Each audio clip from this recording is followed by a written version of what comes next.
తారీఖు నాడు TRS party working president Shri KTR గారి యొక్క పర్యటన అచ్చంపేట ఖరారైంది. వేలాది మందితో ఒక భారీ బహిరంగ సభ ఇక్కడ తలపెట్టినటువంటి పార్టీ శ్రేణుల యొక్క కోరిక మేరకు, ఆహ్వానం మేరకు వారు రానున్నారు, ప్రసంగించనున్నారు.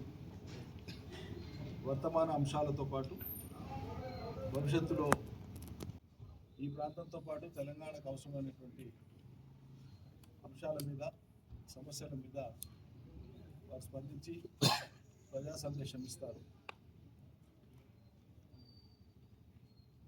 ఈరోజు చాలా గంభీరమైనటువంటి పరిస్థితులు నెలకొని ఉన్నాయి. ప్రధానంగా కృష్ణా బేసిన్లో మాత్రమే ఉన్నటువంటి ఉమ్మడి పాలమూరు జిల్లా ప్రజలు, ప్రధానంగా రైతాంగం, అన్ని వర్గాల ప్రజలు, వాళ్ళ భవిష్యత్తు అగమ్యగోచరంగా మారేటువంటి ఒక ప్రమాదం వచ్చి ఉంది. కారణం ఏంటంటే మన రాష్ట్ర విభజనకు మూల కారణమే, ప్రధాన అంశమే సాగునీటి రంగంలో మనకు జరిగినటువంటి వివక్ష.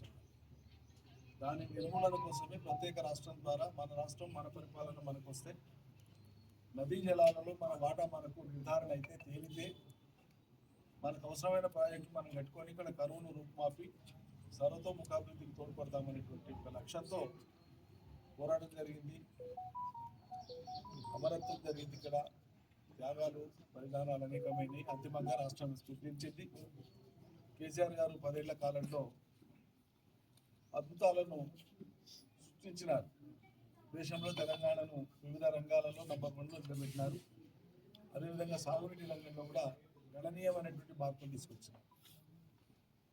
గత పెండింగ్ ప్రాజెక్టులను చాలా మటుకు పూర్తి చేస్తూనే, అందులో ఉండేటువంటి అపరిష్కృతంగా ఉండేటువంటి అనేక అంశాలను, పీఠములను పరిష్కరించుకుంటూనే కొత్త ప్రాజెక్టులకు రూపకల్పన చేసినారు. ప్రధానంగా పాలమూరు రంగారెడ్డి ప్రాజెక్టు, అందులో అంతర్భాగంగానే Achampet lift irrigation scheme phase 1, phase 2, Umamaheshwara reservoir కానీ, చెన్నకేశవ రిజర్వాయర్ కానీ, వీటన్నింటికి కూడా పాలనా అనుమతులు ఇచ్చి టెండర్లను పిలవడం జరిగింది. మొదటి ఫేజ్ పర్లేదు. పాలమూరు రంగారెడ్డి 90% పనులు మన ప్రభుత్వం ఎన్నికలకు పోయే వరకే పూర్తయి, మిగిలిన 10% పని ఎన్నికల తదనంతరం మారినటువంటి కొత్త ప్రభుత్వం రేవంత్ సర్కార్ ఒక 5-6 నెలల సమయంలో ఒక 1,1200 కోట్లు ఖర్చు పెట్టి ఉంటే, ఈ పాటికి పాలమూరు రంగారెడ్డి కింద 12 లక్షల ఎకరాలకు 2 పంటలకు నీళ్ళు వచ్చాయి. 2 పంటలకు, ఎందుకంటే 3 సీజన్లు అయిపోయింది. ఇప్పుడు ఎన్నికలు వచ్చిన ఒక 6 నెలల లోపలనే శరవేగంగా పనులు పూర్తి చేసి ఉంటే ఫలితం వచ్చేది ప్రజలకి.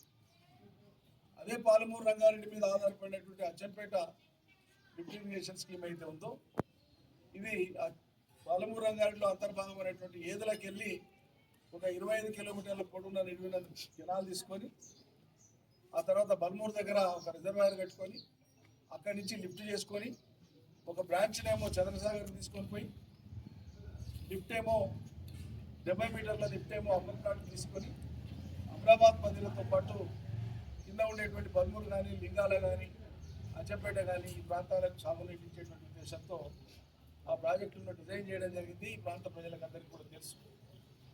సాగునీటి రంగ ప్రత్యేక సమీక్షా సమావేశం అది 23 మార్చి